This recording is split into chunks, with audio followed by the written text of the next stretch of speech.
நற்செய்தி வாசகம். என் தந்தையின் திருவுளப்படி செயல்படுபவரே விண்ணரசுக்குள் செல்வர். மத்தேயு எழுதிய தூய நற்செய்தியிலிருந்து வாசகம். அதிகாரம் 7, இறை திருவசனங்கள் 21 மற்றும் 24 முதல் 27 முடிய. அக்காலத்தில் இயேசு தம் சீடரை நோக்கி கூறியது: என்னை நோக்கி ஆண்டவரே ஆண்டவரே என சொல்பவரெல்லாம் விண்ணரசுக்குள் செல்வதில்லை, மாறாக விண்ணுலகில் உள்ள என் தந்தையின் திருவுளத்தின்படி செயல்படுபவரே செல்வர். ஆகவே நான் சொல்லும் இவ்வார்த்தைகளை கேட்டு இவற்றின்படி செயல்படுகிற எவரும் பாறை மீது தம் வீட்டை கட்டிய அறிவாளிக்கு ஒப்பாவர்.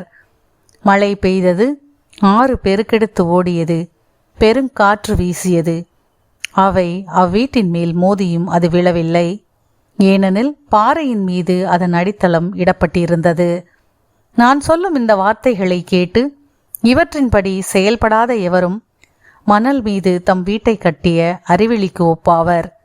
மழை பெய்தது, ஆறு பெருக்கெடுத்து ஓடியது, பெருங்காற்று வீசியது. அவை அவ்வீட்டை தாக்க அது விழுந்தது. இவ்வாறு பேரழிவு நேர்ந்தது. ஆண்டவரின் அருள்வாக்கு. கிறிஸ்துவே உமக்கு புகழ்.